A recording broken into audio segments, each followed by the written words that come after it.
Today we live in an environment where there's a ton of heavily processed foods available at our fingertips.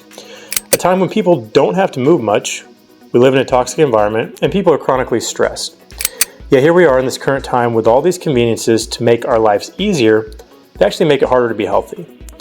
Are you tired of seeing weight loss promises, quick fixes, or just seeing Ozempic offered without any long-term studies?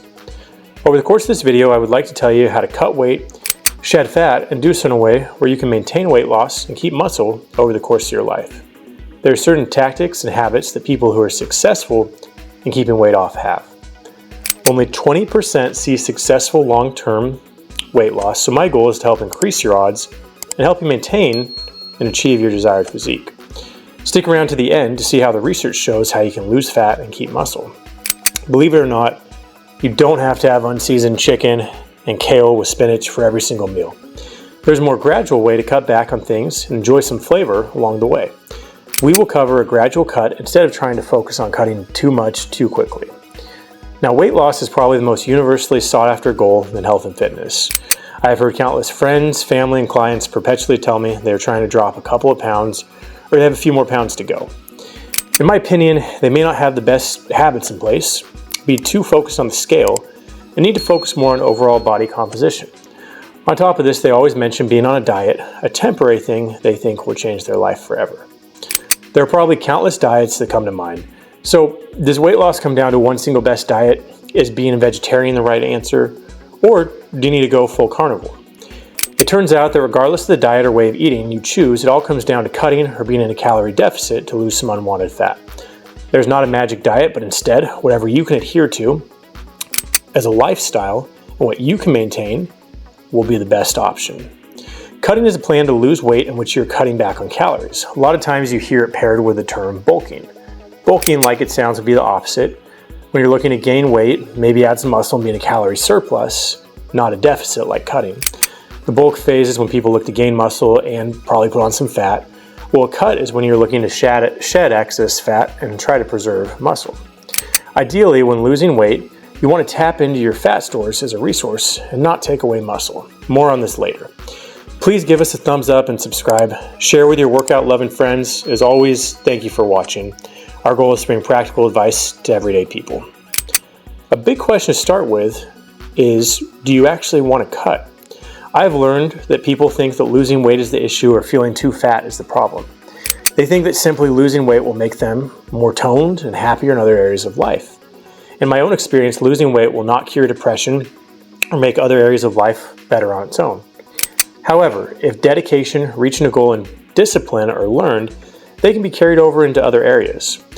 While losing fat can enhance your physique, if you don't have muscle, there would be nothing to quote-unquote look toned. There would just be less of you, and you will not look muscular. You can lose muscle when cutting if you don't do it the right way. After losing weight, you might want to find or see that you have a different aesthetic goal, appearance, or body recomposition as preferred to just losing a few pounds. As a general rule to know, when you're ready to cut, you should know your body fat percentage. This can help determine if a cut would be good or not. Roughly 22% body fat or higher for males or 28% or higher for females could mean a cut could be helpful. You could of course be lower than this. However, if you're below 10% for males and 12% for females, it can be very difficult to lose fat without compromising muscle. In my opinion, the reasons to be lower than these percentages would only be if you were in a competitive athletic environment or competing in a physique or bodybuilding competition. If so, you probably don't need my advice as you know what you're doing. If you prefer an aesthetic look that is slightly higher or lower, stick to where you look and feel good. I would urge you to think long-term in your goals, using small, little increments step by step. You may not think that losing 1 or 2 pounds a week is hard, but a pound is 3,500 calories. If you lost even a pound a week for roughly 2.5 months, you'd be down almost 10 pounds. Then throw in body composition. If you lose weight and maintain muscle by maintaining a high-protein diet, you will preserve a healthy body in which you will feel and look better. Now, I would not recommend using the mirror as a tool to measure fat, as it is hard to measure or quantify. It can vary based on how you feel, time of day, what you ate, and lighting, to name a few. It's not very accurate. Now, when focusing on your cut, we tend to focus primarily on food. However, exercise is still important, especially in helping to make sure we don't lose muscle. Staying active is just as important during a cut, so we maintain muscle and are trying to be healthy. To clarify, you should not change your workout too much or stop lifting weights just because you're cutting. You still need a stimulus to your muscles to keep them and not lose it. The following would be my general guideline for a resistance training plan even when cutting. Aim to consistently work out. Anywhere from 3 to 5 times a week is great. Hit each muscle 2 times a week. Aim for roughly 3 to 4 sets per exercise for 6 to 12 repetitions. Try to complete compound lifts first. Train close to failure. This means just a couple reps in reserve. You would need to max out occasionally to know your failure level. Progressive overload. You're looking to progress volume in some capacity over time. Now that we've implemented an effective weight training routine, we know the goal of cutting is to create an energy deficit by consuming fewer calories than you burn. This can be easy to track using a calorie calculator, different apps. For me, Chronometer has worked great as it tracks micronutrients too. You can enter information and you will get estimated maintenance calories to maintain your current weight. This is your baseline and you can cut from there. You're going to want to eat less than this maintenance level to lose weight. You will want to keep refining this by eating at maintenance level for a couple weeks. See if you gain weight, lose weight, or stay the same. If you lost or gained 2 pounds or more, adjust the estimate. If you gained 2 pounds in 2 weeks, then you had roughly 7,000 more calories over maintenance, or 250 a day, than what you needed. The reverse applies as well if you lose weight. It just means your maintenance was probably a little higher. Weight fluctuations can happen throughout the course of a single day as well, so this is just a good starting point or estimate. Now, let's cut the number down using my favorite way to cut calories. This method involves reducing calories by a fixed amount daily. I would recommend this deficit be 250 to 500 calories a day from what you're currently doing. This would lead to ½ pound to 1 pound of weight loss a week.